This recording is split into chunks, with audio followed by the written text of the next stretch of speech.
If you're aiming to get a score of 5 or 6 on the new TOEFL exam, then you need advanced vocabulary. These are words that help you analyze, evaluate, and express complex ideas clearly and with added nuance. The new TOEFL scoring system groups performance into 6 score bands, and each band connects closely to the CEFR, the global standard for measuring language proficiency. CEFR levels A1 through C2 describe how well you can use English in real situations, from basic communication, A levels, to advanced academic fluency, C levels. The new TOEFL score options follow these same stages. Bands 1 and 2 reflect CEFR A-level skills. Bands 3 and 4 match CEFR B-level independence. And bands 5 and 6 align with advanced C-level proficiency. Today, I'll walk you through 10 advanced level words that TOEFL test takers targeting a C-level proficiency score should know. I'll explain what the words mean, show you how they're used, and give you quick memory tips so you can use them confidently on test day. And once you understand these words clearly, you'll find that you have gained the ability to understand more abstract language, analyze complex ideas, and express yourself with precision. Welcome to Ace Your TOEFL with Study.com. I'm Chris, and as the official TOEFL test prep partner, we're here to help you master the language skills that separate Band 4 from Band 6 performers. Let's begin. Denotation means the literal dictionary meaning of a word. It's what the word refers to without an emotion or interpretation. Example, the denotation of home is simply a place to live. You'll see this word in advanced content about language, literature, or communication, especially when authors compare literal meaning to emotional meaning. Auspicious means showing signs of future success or good outcomes. It refers to something that seems likely to lead to a positive result. Example, the leader was very excited that the project had an auspicious beginning. This word often appears in readings about culture, history, or decision-making, where an author describes hopes, predictions, or favorable conditions. It generally also implies a more positive or optimistic tone. Conundrum means a difficult problem, puzzle, or situation with no easy solution. Example, the scientists faced a major conundrum during the experiment and had to delay things until they could figure it out.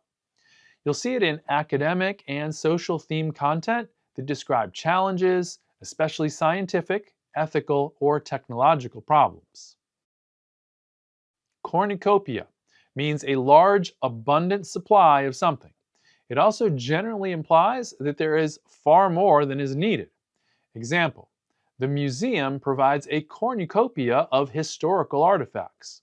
You may see this word in humanities, art history, or cultural readings where an author wants to emphasize variety or richness. Elegy means a sad poem or song expressing sorrow.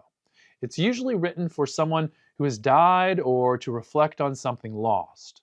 Example, the composer wrote an elegy in honor of their late friend. This word often appears in literary or historical content and may also come up in advanced discussions about art and emotion. All right, 5 down, 5 to go. Doing great so far. Let's move on to the next set of words that you can expect to encounter on the TOEFL exam. To deduce means to figure something out using evidence or reasoning.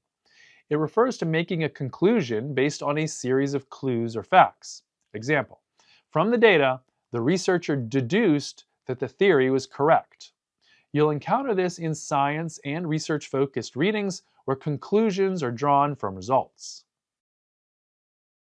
Panacea means a cure-all, something that solves every problem. It's also often used sarcastically or in an ironic tone when discussing something that is presented as a universal fix, but is not in practice. Example, technology alone is not a panacea for global issues. This word may appear in opinion pieces or academic arguments that criticize overly simple solutions. and it generally implies a critical or negative tone. Insatiable means impossible to satisfy and is often used to describe a desire or appetite that keeps on growing. Example, she had an insatiable curiosity about space and went on to become an astronaut. This word appears in readings about human behavior, psychology, or ambition. When you use insatiable in your own speaking or writing, it helps you describe strong motivations with sophistication. Paucity means a very small amount or shortage of something, and is often used in reference to something important. Example, the study was limited by a paucity of reliable data.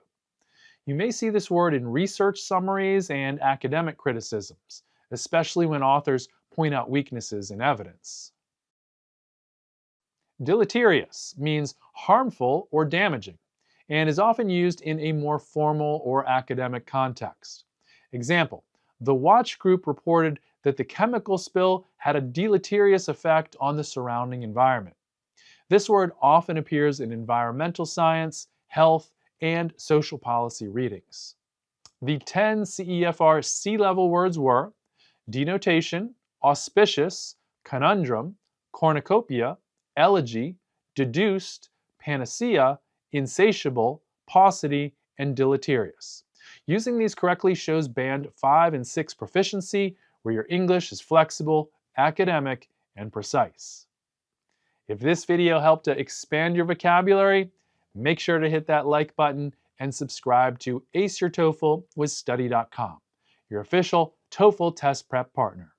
We've got step-by-step lessons, authentic practice questions, and insider tips to help you feel confident on test day and reach your target score faster.